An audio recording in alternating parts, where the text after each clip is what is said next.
harvesting wild lettuce today to make some tincture, so stick around and you'll get to see how to make it and, well, why we even make wild lettuce tincture.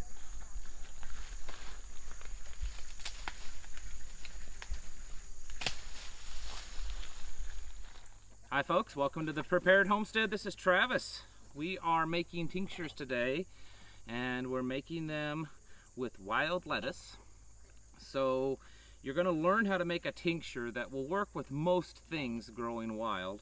And then we're also going to talk about the wild lettuce and why we would even harvest it.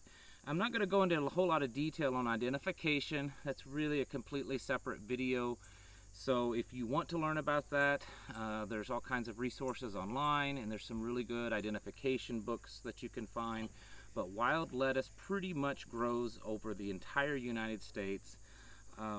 It does take on a slightly different look depending on where it's at, but for the most part it looks the same. And I've harvested some. In fact, I harvested a piece right here. It's about 9 foot tall.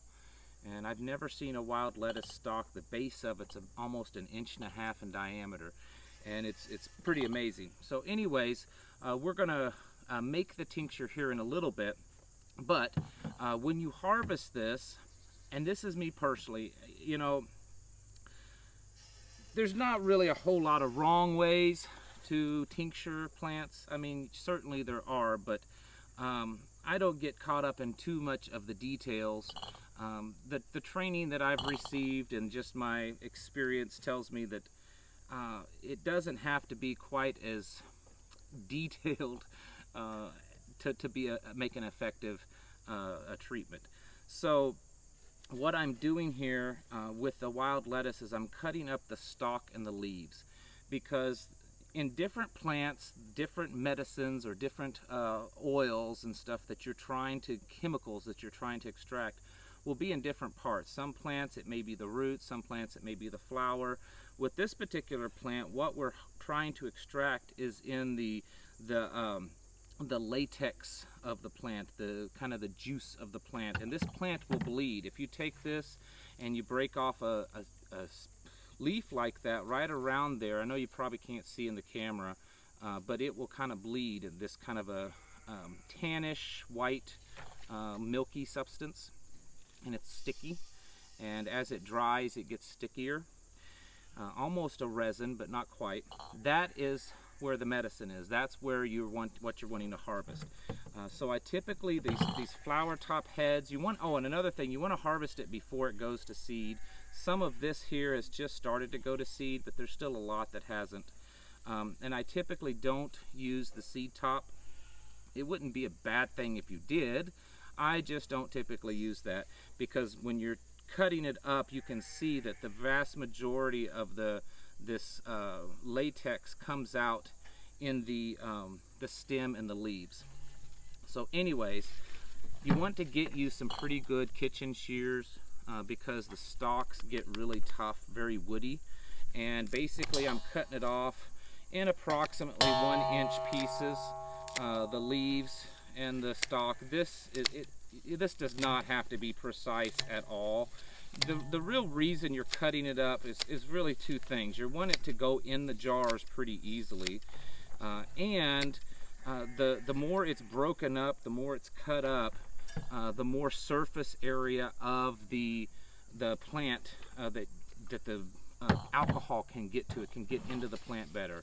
So the stems are cut up, and then I've still got a few leaves, and you can just cut them up or you can rip them up however you want.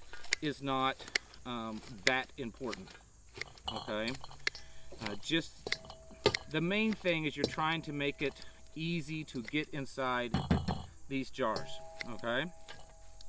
Wild lettuce, there's a lot of misinformation about wild lettuce out there. And you see things online that says it's like wild opium, or it's wild, you know, this narcotic that's as strong as morphine, you know, stuff like that. And that's not true. The chemicals in the plant and the plant itself are not related anywhere close to poppies, which is where you get morphine. and they don't really even, it doesn't really even do the same thing. It is a pain reliever. I've used it. I use it often. I have a lot of nerve pain issues, and I would say it's at least as much as an ibuprofen, probably more, especially depending on the concentration of it. But it's not morphine at all. But if you, I will say this, and I'm not going to tell you because YouTube doesn't like this kind of stuff. They'll probably demonetize this video because they absolutely hate any type of natural herbal videos. But there is a way that you can use wild lettuce to where you can get pretty close to the level of painkiller as, you know, a morphine type of drug. It's very quick, it's very temporary, but there is a way that you can do that. But you know, I'm not giving any kind of medical advice. This is just for educational purposes only. I encourage you to seek medical consultation if you have any questions about this or pain relief or herbs or anything like that, because well, I'm just not a doctor. So anyways, it can, in my experience, it works for me. It helps me out. If you want to look into it and investigate it on your own, then you're more than welcome to do that. Like I said, it's for educational purposes. Now, for prepping purposes, I have been a prepper for more than 20 years, and I have been an herbalist for nearly that long. And I tell everyone, preppers need to be herbalists. They absolutely should be, at least a family herbalist. And the reason is one of the big things that preppers are always talking about and worried about is how to stock up on medications. What do you do if it's a long-term down situation and you run out of medicine? You need to know how to forage, how to grow and harvest and use natural medicines.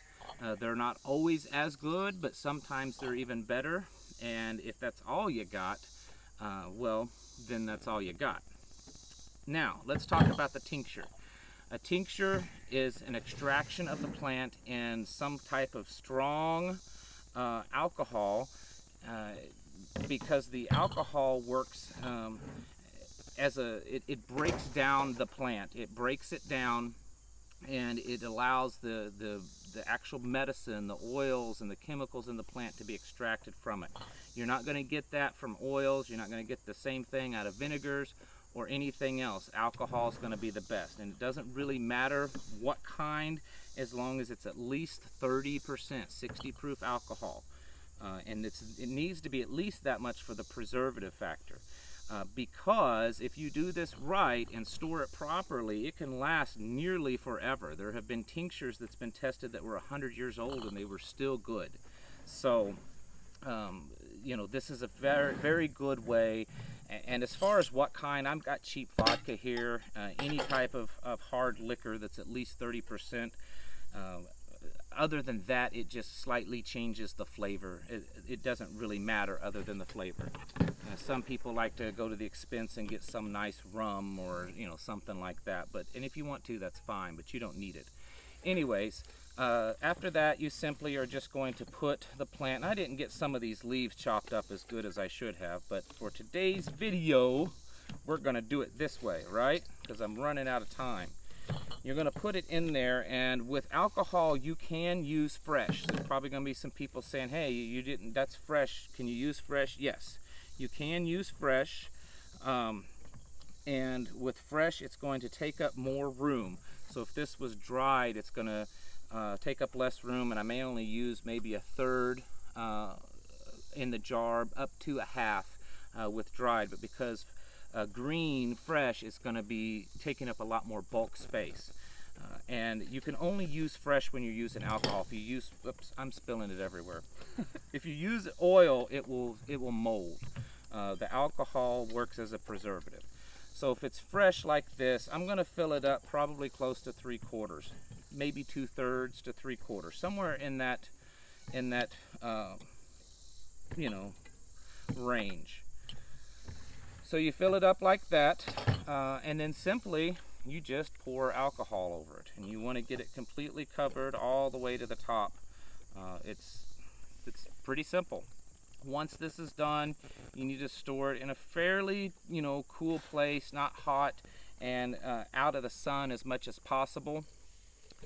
And then every few days, shake it up, give it a good shake, and in about 6 weeks, you can take it out, dump it out, and strain the solid from the liquid. The solid, you can do whatever you want to with it, and then the liquid is the tincture.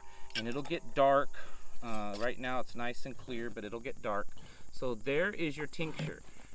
Give it a good shake every couple of days, and at the end of 6 weeks you have a tincture that can be used.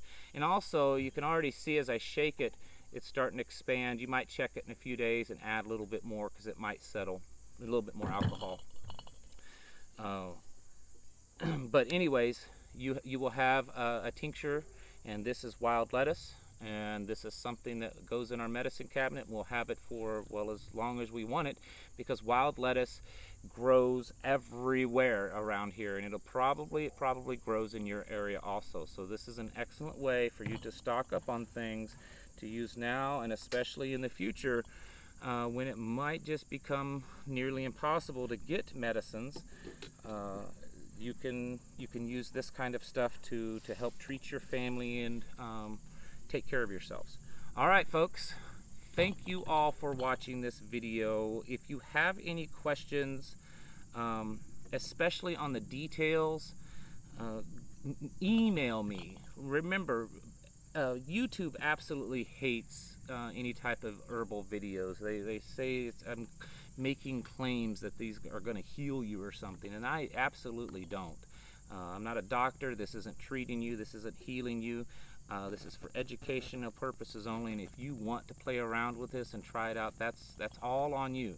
So I don't really want to talk about that kind of details in the comments because they don't like it, but you're welcome to email me and I'll answer the questions to the best of my ability. I think that's it, folks. You guys and gals have a great day, and thank you for watching. I'll catch you in the next video.